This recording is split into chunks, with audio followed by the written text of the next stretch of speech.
I believe that they'll win their division pretty easily, especially against the Bills, the Dolphins, and the New York Jets. And I'm sorry to say that to you, Sam, because I know you're a Bills fan. EJ Manuel, I don't see him as the solution as quarterback. I know you've had some thoughts about that. Yeah.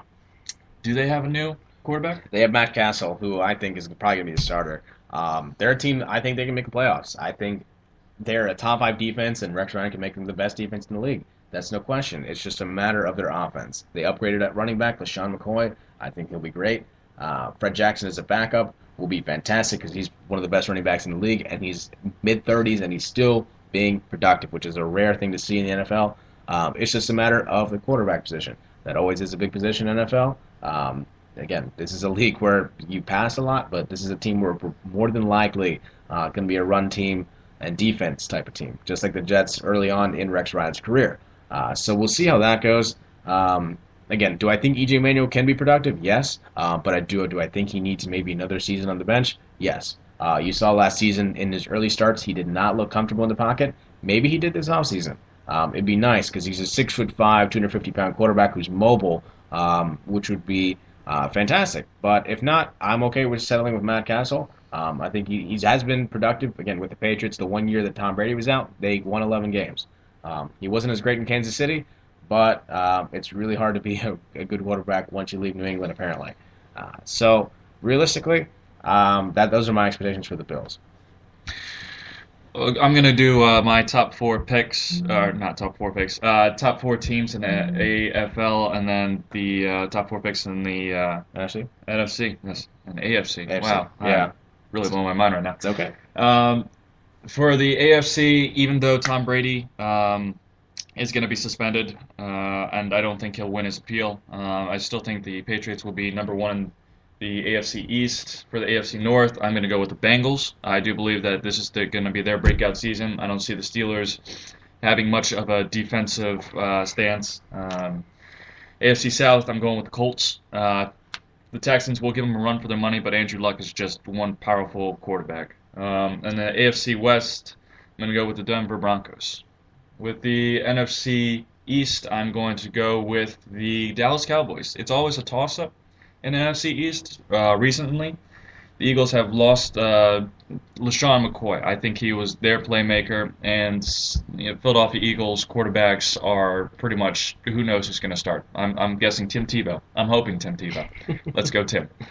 And then New York Giants, Eli Manning. He's been up and down recently. I still think he's going down, and I don't see him producing as well. Odell Beckham Jr. might get open for him a couple of times, but I found out, surprisingly, that if he catches 92, or if he grabs 92 balls and has 12 touchdowns for the next 10 years, he still would not pass Jerry Rice as the top receiver. That is one record that will probably never be broken.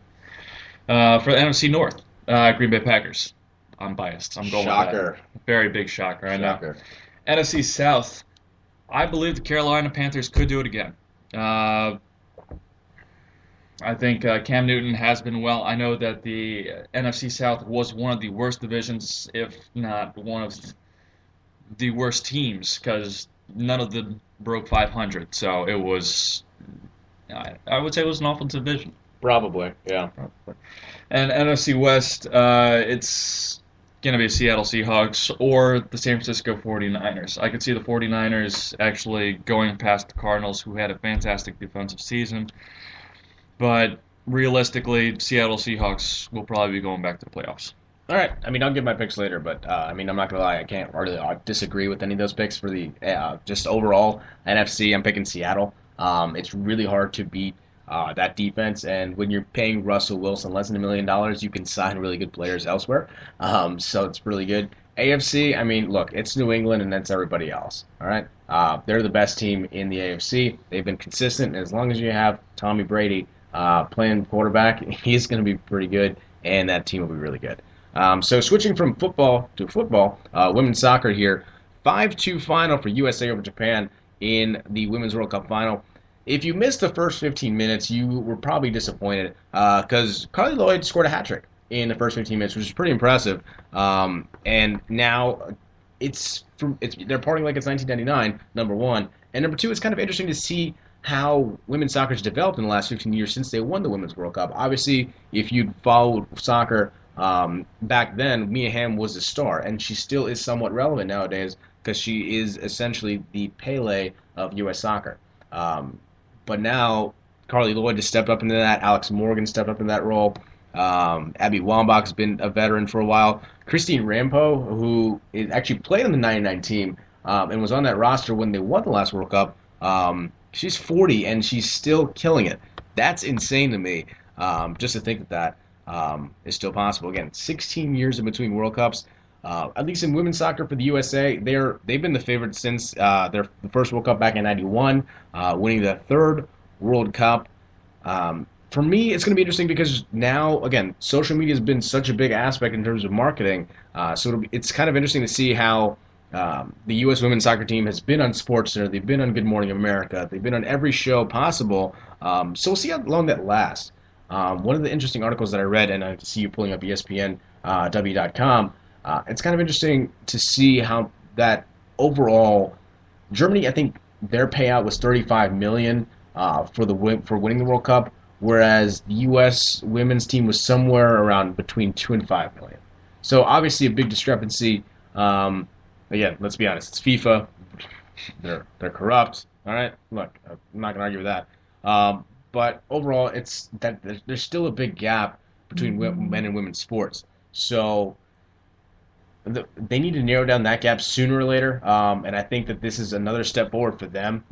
And for U.S. soccer, at least playing it in the country, I live in Portland, and we have the Portland Thorns, which is one of the most popular soccer teams out there. Obviously behind the Timbers, but they're still really good. Usually, for that fan base is insane. They're always sold out. They're always doing really great chants. And it's interesting because they're in the third year of this new league again. They've restarted the women's league a couple times, and this is the year where they make or break it. If they do well, then they're gonna stay on. But if they don't do well financially, then they may fold again. So again, this is probably perfect timing for the Women's World Cup and the fact that the USA won it, because obviously now that's probably going to bring more players. Hey, which team does Abby Wambach play on? Hey, which team Alice Morgan plays on? Hey, which team Hope Solo plays on? So it'll be kind of interesting to see women and families essentially just more interested in soccer. And it's a much more technical game that you see because, look, women for many years have not gotten as much respect in athletics like men. So it's a much more tactical game. It's a lot more physical. Because honestly, if you watch it, they go really hard at each other. It's insane. I mean, there were women that were just bleeding out of their head, and they were like, "Just wrap it up and let's go." Whereas men, I hate to say it, they flop. They flop so much. It's almost annoying for me. So it's a great thing to see for USA winning 5-2 again. Hat trick in the first 15 minutes, 4 goals in the first 16 minutes. It was insane if you missed it. And then Carly Lloyd, obviously, with the big goal from half field. That was amazing to me. So I think for USA, this is another great step forward in improving athletics in the United States. Tom, your thoughts? I agree. When I see what Germany does for their soccer programs, they pretty much start at a young age, pretty much go into premier stuff. The U.S. needs to bring that over if they want to build a better foundation for soccer players everywhere, just so that they can start seeing what people have to go through at the international level. And seeing some U.S. players over in the Premier League is fantastic. When Clint Dempsey was over there, that was amazing. Tim Howard, amazing. Just seeing America or Americans being shown over there was the highlight for me right now.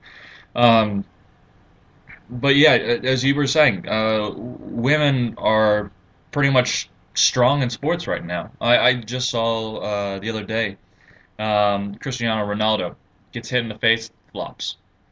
A rugby star from Australia gets struck in the face, broken nose, all bloody, continues to play and tackles another rugby player before she has to go off the field. It's just odd to see that women are manly, manly and that men are, you know, Babies. babies, just complete babies. It's happening in basketball also. Yes, you want to foul. It's probably a good way of getting fouled.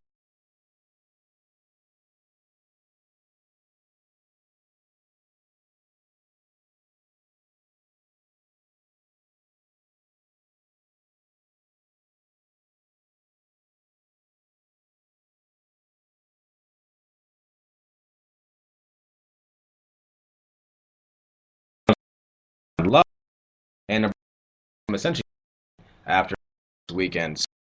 It was again for me to throw on some lovely, lovely songs here. So we're gonna go really, really throwback here. Could it be I'm Falling in Love by the Spinners on the Spicy Sports Show with Sandstone on Spreaker Radio.